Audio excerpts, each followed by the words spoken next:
Bonjour, bienvenue sur Sudokanar. Dans cette vidéo, on va étudier le livret d'instructions du round 5 du prochain Puzzle Grand Prix, qui est organisé par le Japon, avec ses 5 auteurs dont je ne m'aventurerai pas à prononcer le nom, non pas que ce soit très difficile, mais en fait je crois que ce ne sont que des noms que je n'ai jamais vus. C'est assez étrange.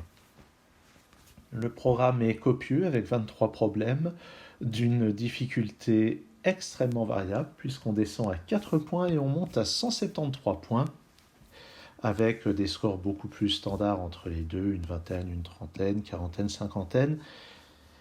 Et il y a de quoi s'occuper. Et c'est très très très varié. Alors, on a de l'arithmétique, on a très peu d'arithmétique quand même. Et on a beaucoup de placements, de boucles et de choses comme ça. Alors, Arithmetic Square, c'est un genre qu'on trouve presque toujours, j'ai l'impression. C'est quasiment toujours le premier problème d'un Grand Prix. Il s'agit de caser les chiffres de 1 à 9, chacun une fois, de manière à ce que les opérations donnent le bon résultat.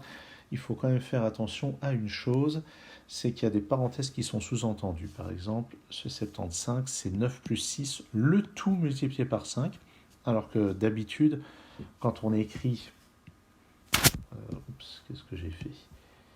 D'habitude, quand on écrit 9 plus 6 fois 5, avec les opérations, avec les priorités habituelles, on effectue 6 fois 5, ce qui fait 30, plus 9, ce qui fait 39. Sauf que là, dans ce problème, on lit de gauche à droite avec les parenthèses sous-entendues. 9 plus 6, 15, 15 fois 5, 75, et voilà donc pour ça. Et souvent, ces problèmes-là sont plus difficiles qu'il n'y paraît. Et un jour, il faudrait que je me décide à faire une vidéo où j'explore plein de Arithmetic Square, de problèmes qui sont issus de divers grands prix. Le code solution, il y a 3 cases. On met les 3 chiffres dans la première case, ces 3 chiffres dans la deuxième, ces 3 chiffres dans la troisième. Hiroimono. C'est la première fois que je vois ce genre. Il y aura 6 problèmes de Hiroimono. 4 qui ont l'air extrêmement simples, 4 ou 6 points, 2 qui doivent être assez faciles, mais pour un total tout de même de 56 points, donc ça peut valoir le coup de s'y préparer. Et le principe, c'est qu'on a un quadrillage et des cases comme ceci, et il s'agit de trouver un chemin dans lequel on avance en ligne droite et de temps en temps, éventuellement, on tourne à angle droit, comme ici, 1, 2, 3, 4, 5, 6, 7, 8, 9, 10, 11, 12, 13, 14, 15, 16, 17, 18. Vous voyez qu'à chaque fois, on avançait en ligne droite parallèlement aux axes du repère, soit verticalement, soit horizontalement, de manière à recouvrir toutes les cases. Alors notez qu'il y a une deuxième solution qui consiste à prendre le chemin à l'envers, 1, 2, 3, 4, 5, 6, 7, 8, 9, 10, 11, 12, 13, 14, 15, 16, 17, 18. Mais j'imagine que ça correspond au même chemin si on ne met pas d'orientation et que les deux chemins conviennent pour la solution. Et pour entrer le code solution, on entre les numéros des lignes données et quand c'est un nombre à 2 chiffres, on indique seulement le chiffre des unités. Donc ici, le 18 fait que ça va être 1, ça va être 8, le 11, ça fait 1, le 12, ça fait 2, 5, 4, 3 et 7. Voilà pour le code solution. Et j'imagine que si on prend le chemin en sens inverse, comme ceci,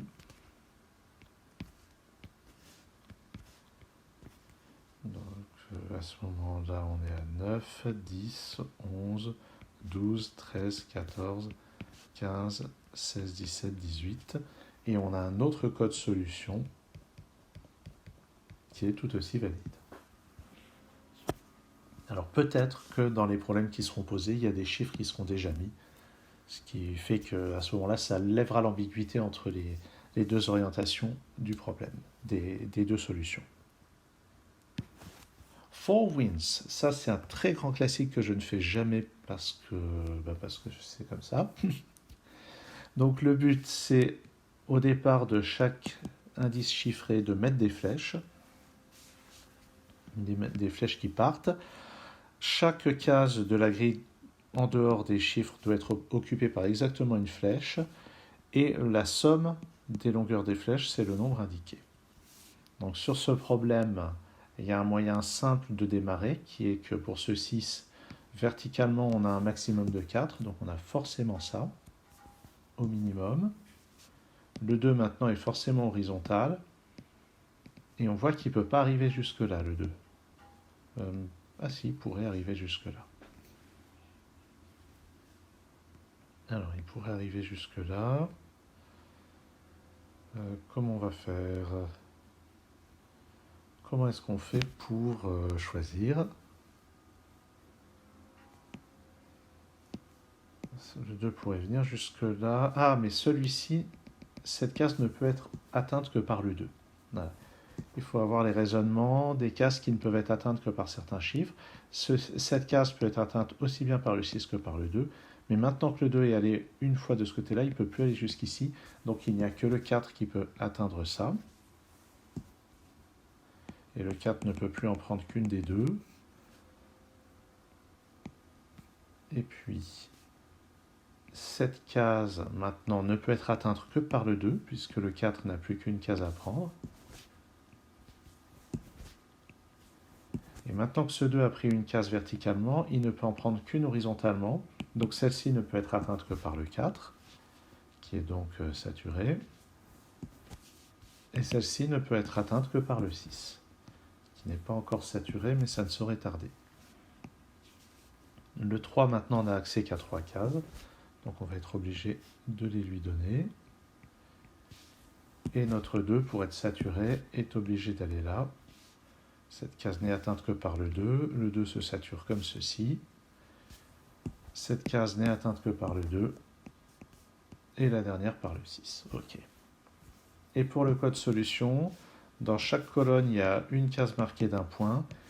Et on doit noter le nombre correspondant aux flèches. Donc ici, c'est dans le 6. Ici, c'est le 2. Ce point est relié au 2. Ce point est relié à un 2 aussi. 2 aussi ici et 4 là. Bon. Il y en a pas mal dans des anciens Grands Prix. Et ben, ça vaut le coup de s'entraîner, je pense. À ça, il y a quand même 63 points à prendre. Fuseli. Ça, c'est un genre qu'on trouve de temps en temps. Il me semble qu'il y en avait dans une épreuve suisse récente. Ça va être l'épreuve qualificative pour l'équipe de Suisse. Il me semble qu'il y avait un Fuseli. Ou bien je confonds avec autre chose. Le but, c'est de remplir une sorte de carré latin, dans lequel chacune des lettres proposées apparaît exactement une fois dans chaque ligne et dans chaque colonne. Et l'autre contrainte, c'est qu'aucun carré de 2 sur 2 ne soit complètement occupé par les lettres. Alors si on prend le problème ici, à cause des C qui sont là, on est obligé de mettre un C ici, rien là.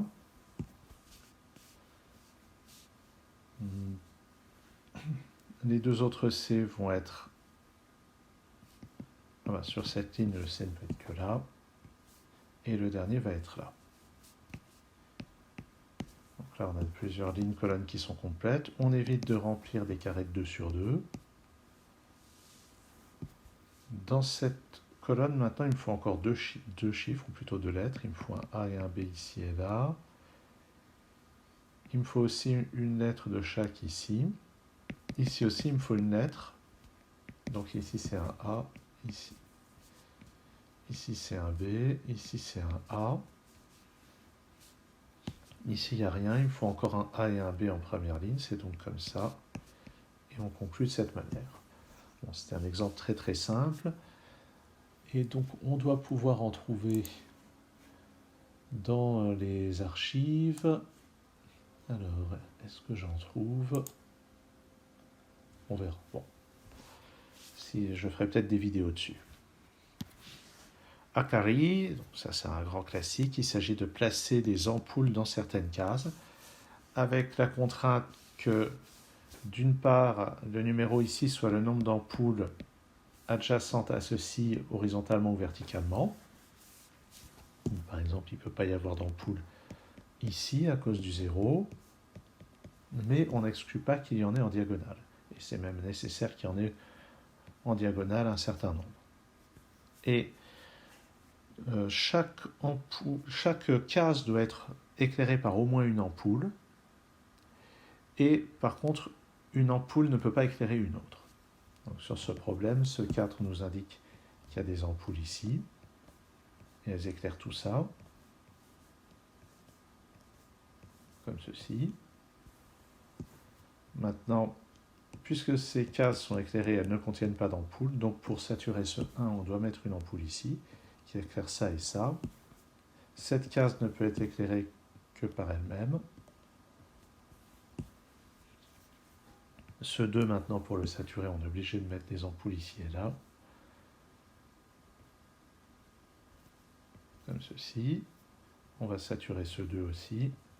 Je suis obligé de mettre une ampoule ici, c'est la seule qui puisse éclairer cette case. Ce 2 est saturé, donc il n'y a rien là. Pour saturer ce 1, je mets là. Et maintenant, il reste à éclairer les cases qui sont là.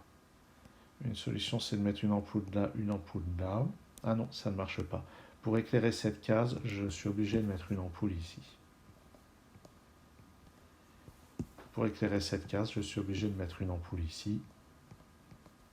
Et ça conclut la résolution de cet Akari très simple. Alors, 17 points, ça doit être vraiment simple, avec un tout petit peu d'entraînement sur les Akari les plus simples sur le site puzzle.link. Il y a de quoi s'entraîner vraiment efficacement pour gagner ces 17 points rapidement. Pour le code solution, est-ce que j'en avais parlé? Ah, j'avais oublié de dire, le code solution pour Fusuli, on saisit le contenu des lignes indiquées avec un X à la place des cases vides. Ici, ça je l'avais dit. Et là, on fait la même chose, disons qu'on met des X et des ronds, et des X et des O pour les ampoules, des X pour les autres cases. Donc ici, XO, X, XO, XXX. Même chose ici. Penterminus, un jeu que j'ai déjà eu l'occasion de présenter sur la chaîne. Il s'agit de diviser la grille en régions en forme de pentomino. Deux pentomino de même forme ne peuvent pas partager une arête. Donc, par exemple, il ne pourrait pas y avoir un pentomino en forme de F collé à un autre pentomino en forme de F comme ceci. Ça ne serait pas permis. Bon, par ailleurs, ça poserait d'autres problèmes, on ne pourrait rien mettre ici, mais c'est pour illustrer cette partie de la règle. Et chaque lettre doit être contenue dans un pentomino de la forme qui correspond à cette lettre. Et il y a toujours la clause qu'un même pentomino, si on lui fait subir des rotations ou des réflexions, eh bien c'est toujours le même pentomino qui correspond toujours à la même lettre. Et le code solution, une fois qu'on a résolu, vous voyez qu'ici, ces cases sont des P, celle-ci c'est un I, ça c'est U, F, U, I, et on rentre le contenu de ces deux lignes, case par case, on met le nom du pentomino qui contient cette case. 22 points, ça devrait être très abordable. Ça sera bien plus grand que cette grille-là, mais ça devrait être tout à fait abordable. Statue Park, c'est aussi un placement de polyomino. Pour 50 points, ça sera vraisemblablement une grande grille avec des pentomino. Et probablement qu'il faudra placer chacun des 12 pentomino dans la grille. Et le principe, c'est que les pentomino entre eux ne peuvent pas se toucher, même en diagonale. Ah, pardon, si en diagonale, ils ont le droit. Ils ne peuvent pas se toucher, sauf éventuellement en diagonale. Les cases non occupées par les pentomino doivent être toutes connectées entre elles, comme ici, vous pouvez voir. Les cases déjà noires au début doivent être occupées par des pentomino, ou des tétromino dans l'exemple, et les cases occupées par des cercles blancs ne peuvent pas être occupées par des pentomino. Et quand on entre le code solution, on entre les contenus des lignes, avec le nom de la forme correspondante pour ces cases-là, et puis un A pour les cases blanches.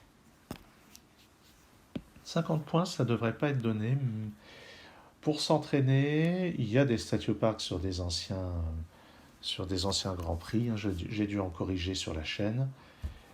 On peut aussi en trouver sur le site GM Puzzles. Il y a eu des statioparks assez difficiles qui sont d'un bon entraînement pour ce niveau de difficulté. Sunglasses, c'est la première fois que je vois ça. Donc il va s'agir de placer certaines formes. Et une forme, donc ça va être donc une région comme ceci de cases qui sont reliées entre elles. Et le principe, c'est qu'à chaque fois qu'une forme rencontre un de ces objets bizarres, eh bien, ceci agit comme un axe de symétrie. Vous pouvez voir qu'ici, ces deux formes sont symétriques par rapport à l'axe qui est ce qu'on appelle la médiatrice de ce segment. On a la même chose ici entre ces deux formes, la même chose ici entre ces deux formes. Et les numéros dans la marge, c'est le nombre de cases qui sont noircies dans la ligne ou la colonne correspondante. Donc dans cette ligne, il y a 4 cases noircies. Dans cette colonne, 4 cases. Dans cette colonne, 3 cases. Dans cette ligne, 3 cases. Bon. Et sur un problème comme celui-ci, c'est pas très difficile de commencer puisque ce 4 nécessite qu'on occupe ces 2 cases et ces 2 cases. En utilisant la réflexion qui va se faire selon cet axe, eh bien, alors, j'aimerais quand même comprendre.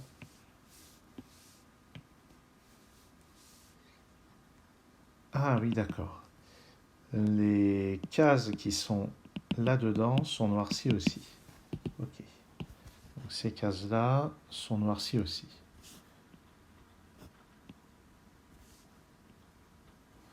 Mais a priori, elles appartiennent à des régions différentes. Et on peut voir que donc ça et ça va être des régions différentes forcément, puisque sinon il y aurait à la fois cet axe de symétrie et cet axe de symétrie. Donc il y aurait cet axe de symétrie en même temps. Et pour celle-ci, ça ne va pas être possible. Si on a deux axes de symétrie comme ça, il va y avoir une symétrie par rotation qui marchera pas. Donc ça ne peut pas faire partie de la région. Et ça non plus. Alors par contre, cette case... Qu'est-ce que j'ai fait? Ah oui. Ça va être là, par symétrie. Ça aussi. Et puis on va avoir ça et ça par symétrie. Maintenant ce 3 est saturé. Donc on est sûr de ne pas avoir ça. On est sûr de ne pas avoir ça non plus. Et puis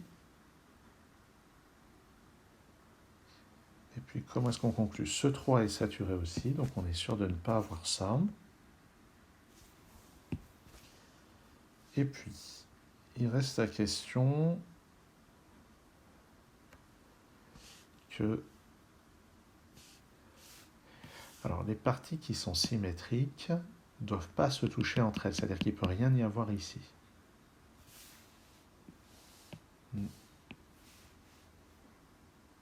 Ouais. Là, on a vraiment deux ponts qui sont symétriques par rapport l'un à l'autre. Donc, les deux ponts ne peuvent pas se rejoindre ici. La question, c'est est-ce qu'on met ça et ça? Ce qui est sûr, c'est qu'on n'aura rien ici. Parce que sinon, ça devrait rejoindre une de nos régions et ça rejoindrait des deux côtés. Ça ferait le pont entre les deux ponts.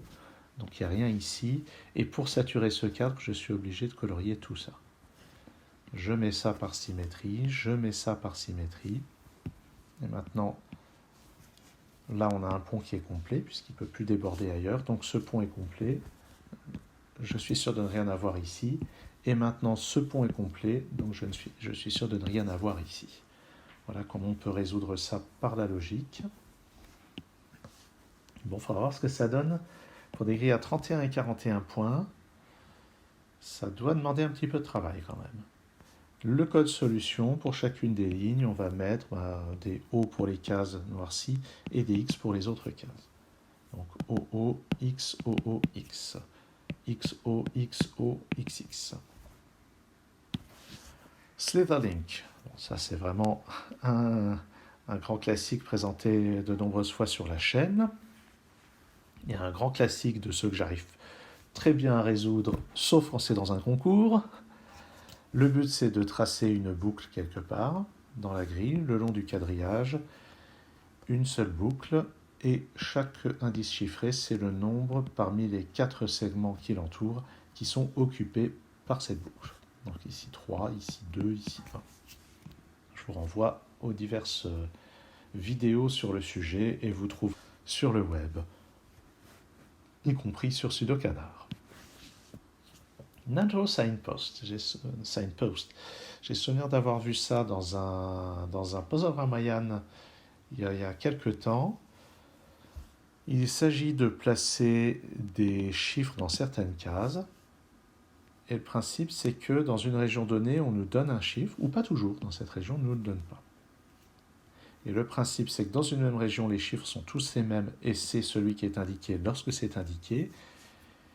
Les chiffres doivent être à la fin tous connectés entre eux sans former de carré de 2 sur 2. Et 2 chiffres identiques n'ont pas le droit de se toucher. Il ne pourrait pas y avoir de 3 qui sont voisins ici.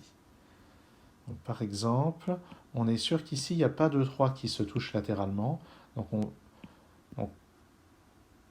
il va y avoir seulement un 3 parmi ces deux-là et seulement un parmi ceux-là. Donc, on est sûr d'avoir ceux-là. Par ailleurs, aucune région n'est vide, donc je suis sûr d'avoir un 1 ici. Pour le 2, je le sature de cette manière-là. La règle du carré de 2 sur 2 m'interdit d'avoir quelque chose là.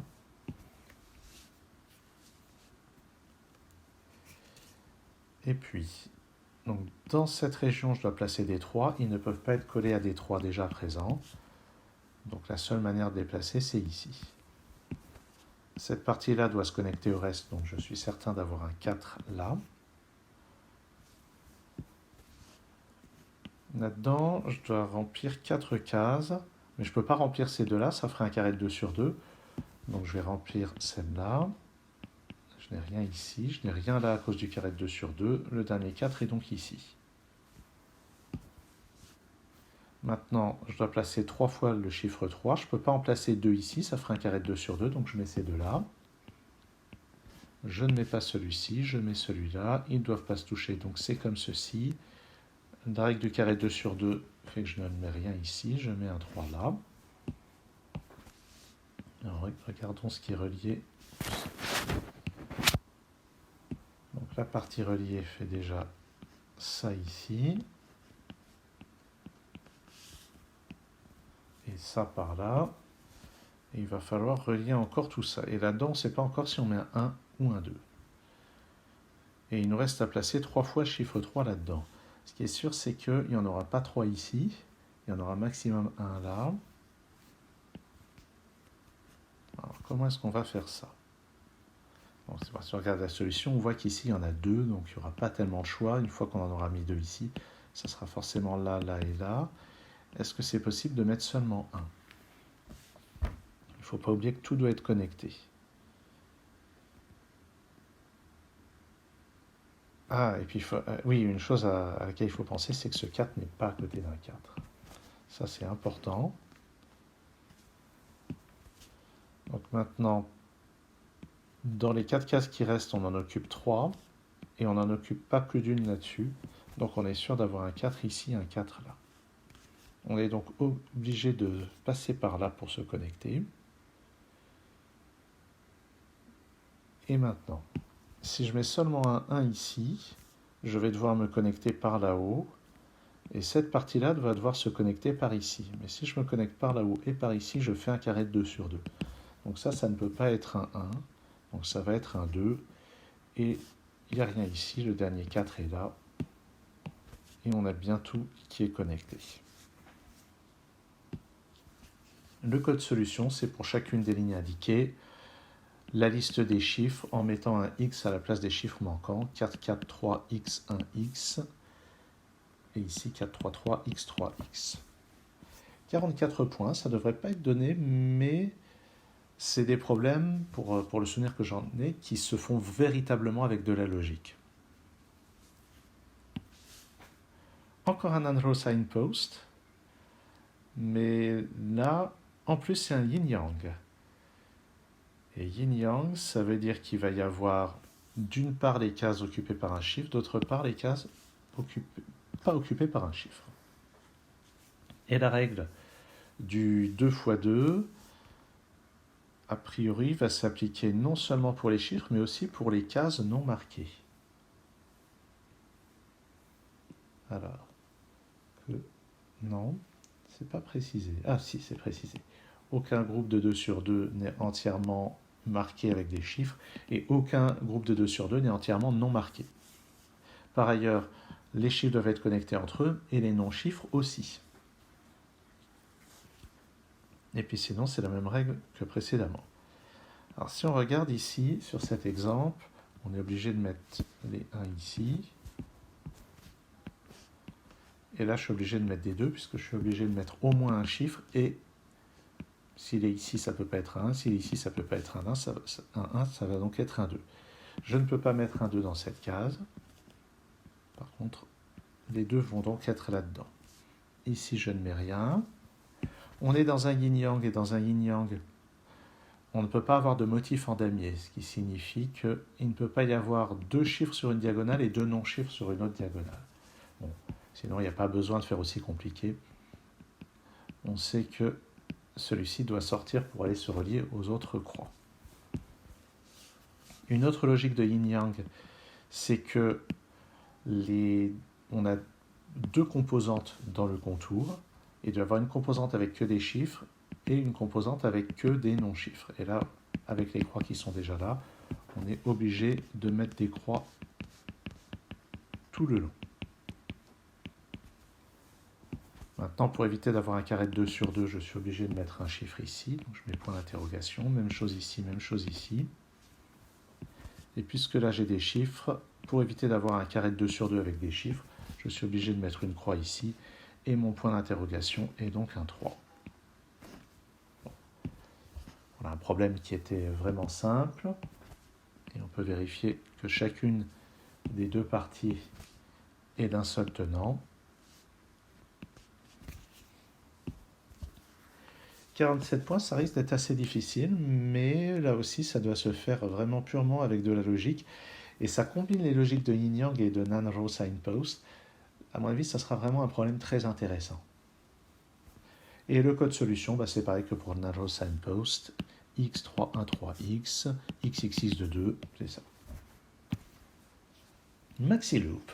Je crois que je n'ai jamais présenté ça sur la chaîne, il me semble. 3 problèmes, 2 à une cinquantaine de points, donc assez difficile, et 1 à 173 points, donc quelque chose d'absolument monstrueux. Alors ça peut rappeler le non-row signpost, puisqu'on a des régions avec des nombres dedans, mais en fait ce qu'il s'agit de faire, c'est tracer une boucle qui passe par le centre de toutes les cases, donc une unique boucle qui passe par le centre de toutes les cases, et le principe c'est dans une région donnée, on nous donne la longueur de la plus grande suite, la plus grande portion de cases consécutives occupées par la boucle. Par exemple, le 4 ici nous indique qu'on va forcément avoir ça. Il reste à voir où ça sort. Par ailleurs, c'est une boucle qui passe partout, donc on est sûr d'avoir ça. Et là, est-ce qu'on va monter? Est-ce qu'on va aller par là? Ça reste à voir. Ce qui est sûr, c'est qu'ici, on a déjà 2 cases d'affilée, donc on ne va pas continuer dans le 2, on est obligé de repartir par là. Donc par ici pour ne pas fermer la boucle. Et notez que, puisque j'en ai 2 maintenant, je ne vais pas sortir, sinon la prochaine fois j'en ai de nouveau 2 et j'arriverai jamais à 3. Donc je suis obligé de continuer jusqu'à 3. Par contre, je ne vais pas monter, ça ferait 4, donc je vais par là. Et ensuite, eh bien ici j'ai créé un coin, donc il va y avoir ceci. Et puisque j'ai 2 cases consécutives, il faut que je sorte. Comme ça. Ici, j'ai créé un point, donc je suis obligé de faire ceci. Ici aussi, j'ai créé un coin, donc je suis obligé de faire ceci, et cela, et cela. Ça aussi, c'est forcé, ça aussi. Ici, j'ai créé un coin. Ça, c'est forcé, ça aussi pour ne pas fermer la boucle, ça aussi, et ça aussi. Voilà donc pour ce problème simple, je tâcherai de me procurer des maxi-loops. Je ne sais pas trop où on en trouve, mais ça me semble bien intéressant. Et donc le code solution, chaque case est soit une ligne droite, soit un tournant. On tape un I pour une ligne droite, un L pour un tournant, ce qui fait ici IL, IL, L, L. Ici, L, I, L, L, L. Bon, alors celui à 50 points, je les essaierai peut-être, mais celui-là, je le laisse aux gens qui sont vraiment forts. Reaper Arrows, c'est la première fois que je vois ça. Je ne sais pas si c'est quelque chose de nouveau. Ça rappelle un petit peu Fuzuli en ce sens qu'on doit placer chaque chiffre de l'ensemble indiqué exactement une fois dans chaque ligne et dans chaque colonne. La différence, c'est qu'il n'y a pas de clause sur les carrés de 2 sur 2. Il doit pouvoir y avoir des carrés de 2 sur 2 complètement remplis, a priori, je pense. Et on a des indications sous forme de flèches. Et chaque flèche nous indique que parmi les chiffres qui sont là, il y en a un qui est à la distance égale au chiffre. Par exemple, vous voyez que dans cette direction, il y a ce 3 qui est bien à distance 3 de cette flèche. Et les flèches ne sont pas toutes données. Ah si, l'absence d'une flèche signifie qu'aucun des chiffres ne vérifie cette propriété. Donc, par exemple, dans cette direction, on est sûr qu'on n'a pas de 1 ici, on n'a pas de 2 ici, on n'a pas de 3 ici. Donc il y a une règle négative, c'est assez important. Bon, sur ce problème, c'est assez facile de débuter parce que cette flèche nous indique qu'on a un 1 là forcément. Il y a forcément un chiffre qui marche dans cette direction, ça ne peut plus être le 1, il est déjà sur la ligne, donc ça va être le 2 à cet endroit. Et puis, il va y avoir un 3 quelque part, on ne sait pas encore où. Donc ça c'est satisfait, ça c'est satisfait. Cette flèche vers le bas est satisfaite par le 2, ce qui ne veut pas dire qu'on n'a pas de 1 ici. Il se pourrait que le 1 marche. Ensuite,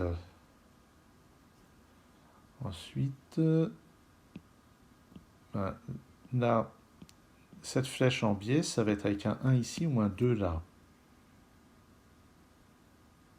Mais je ne sais pas. Je ne sais pas. Cette flèche ici, ça pourrait être un 1 ici, un 2 là, mais ça pourrait jamais être un 3. Non, ici, ça serait un 4. Mais notez qu'un 3 là ne contredirait rien si on met un 1 ici. Comment est-ce qu'on continue ce problème? Ce qui est sûr, c'est que je n'ai pas de 2 ici. Sinon, il y aurait une flèche vers le bas. Et de même, je n'ai pas de 2 là. Donc le 2 va être ici ou là dans cette colonne. Ça a l'air difficile.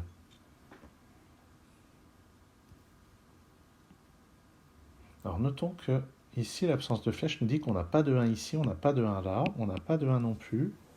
Donc le 1 de cette ligne est soit là, soit là.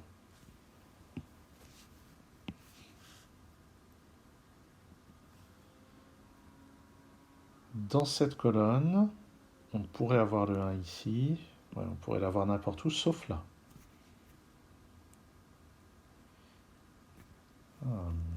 Pas facile. Pas facile.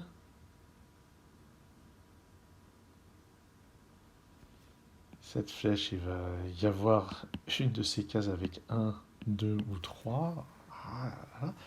J'arrive pas à voir quel indice nous renseigne. Est-ce que c'est 1, 2 ou 3?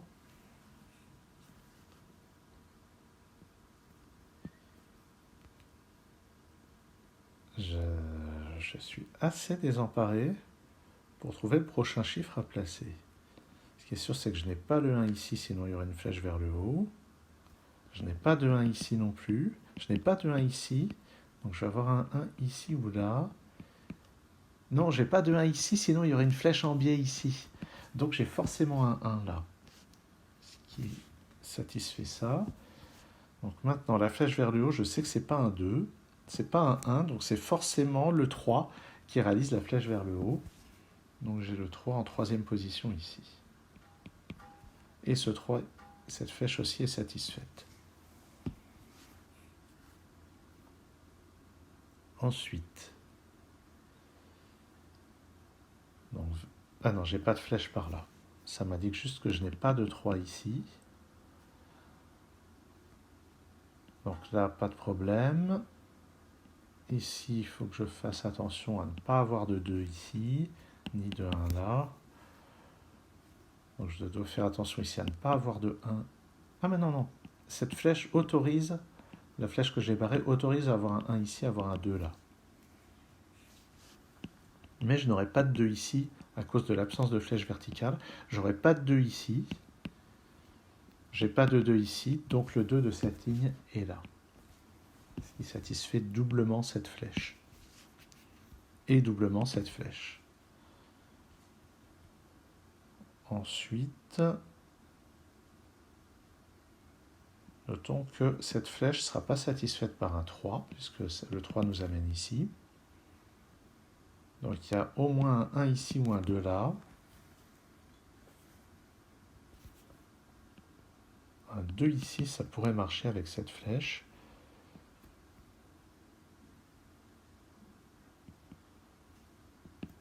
Je regarde. On pourrait avoir un 1 là. On pourrait avoir un 1 là pour la flèche en biais. On pourrait avoir un 1 là pour cette flèche. Aïe. On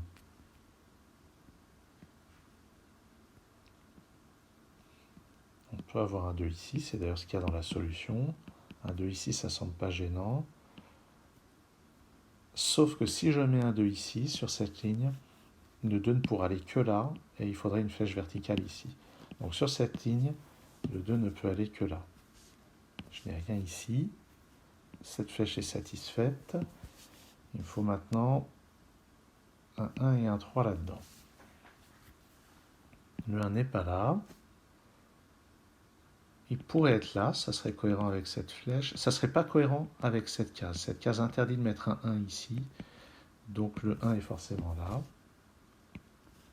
Cette flèche est satisfaite. Maintenant, il me reste à placer 3 fois le chiffre 1. Et dans ces deux colonnes, les chiffres 1 sont par ici. Et je sais que j'en ai pas là, ni là. Puisque sinon, il y aurait des flèches. Donc dans cette colonne, le 1 est forcément là. Ça satisfait cette flèche. J'ai rien ici.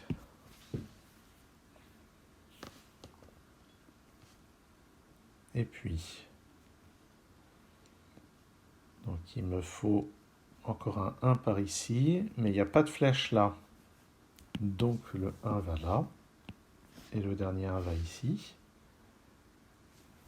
Et pour satisfaire la flèche vers le haut, la seule solution, c'est de mettre un 3 tout en haut. Donc là, toutes les flèches demandées sont satisfaites. Il me reste à placer les derniers chiffres. Les 1 sont tous placés. Donc c'est uniquement la règle négative qui va permettre de placer les derniers chiffres.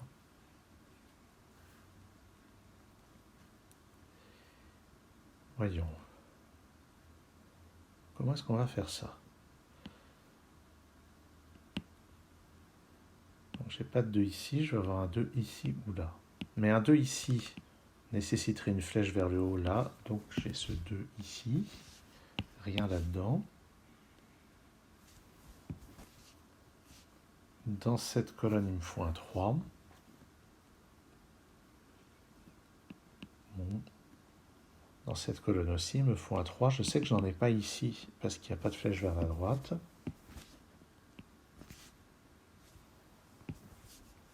Sur cette ligne, il me faut un 2.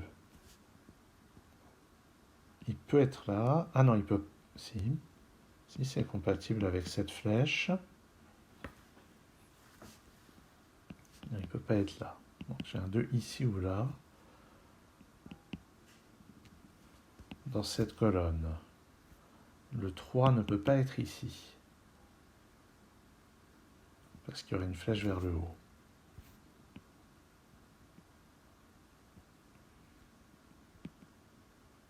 Aïe, aïe, aïe. Eh bien, il est déjà difficile ce problème. Donc j'ai un 2 par ici. Mais aucune des deux cases ne me semble contredire des flèches manquantes.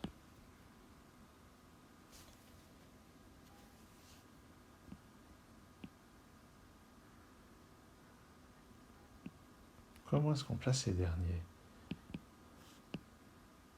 Je vois pas de... Ah, il n'y a rien ici. Oh, c'est ça que j'ai raté. Donc sur cette ligne, il me faut un 3 là.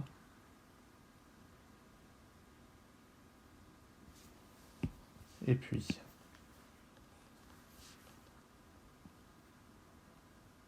Est-ce qu'une de ces deux cases est problématique pour le 3? J'ai pas l'impression. Est-ce que j'ai tous les deux? Non, il me manque un 2 par ici, un 2 par là. Et je n'en vois aucun des deux qui pose problème. Aïe, aïe, aïe. Donc il va falloir que je trouve ce qui se passe au niveau des 3.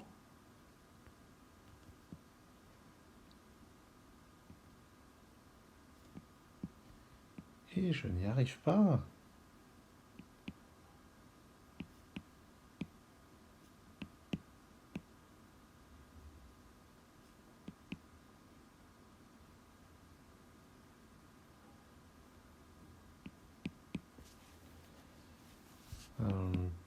Il doit y avoir des impossibilités d'avoir une de ces deux options qui ne marche pas.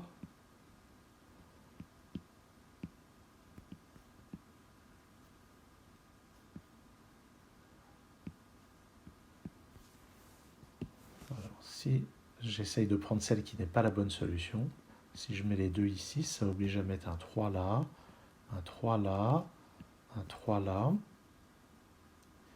Et où est le problème? Qu'est-ce qui contredit? Ah non, ah non. J'allais dire A, mais pour une mauvaise raison. Lequel de ces trois ou de ces deux contredit une absence de flèche? Parce que là, toutes les flèches sont satisfaites. Ah oui, c'est le 3 ici qui contredit l'absence de flèche ici. Voilà. D'accord. Donc, si je mets les deux dans ce sens-là,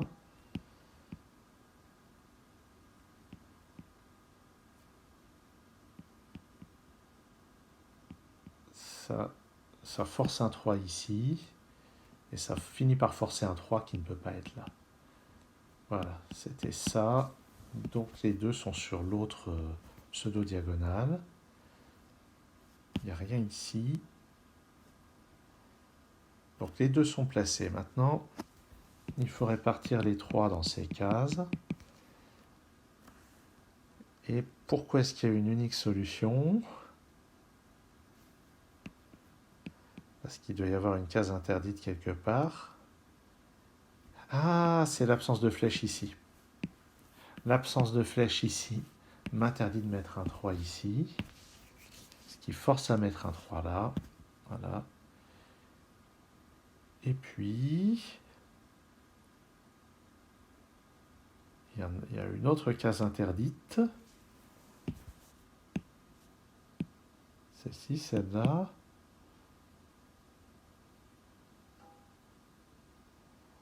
Nom d'une truffe. La solution nous dit que c'est là et pas là et là. Mais pourquoi? Qu'est-ce qui gêne si je les mets là et là? Moi, je vois pas d'empêchement à mettre les 3 là et là. D'accord. D'accord, j'avais raté une règle. Toutes les cases numérotées doivent former quelque chose de connecté si on autorise les déplacements en diagonale. Donc je suis obligé de mettre un 3 pour connecter ici. Et le dernier 3 va connecter par là. Bon. Ok, donc c'est là. Ça a l'air vraiment difficile.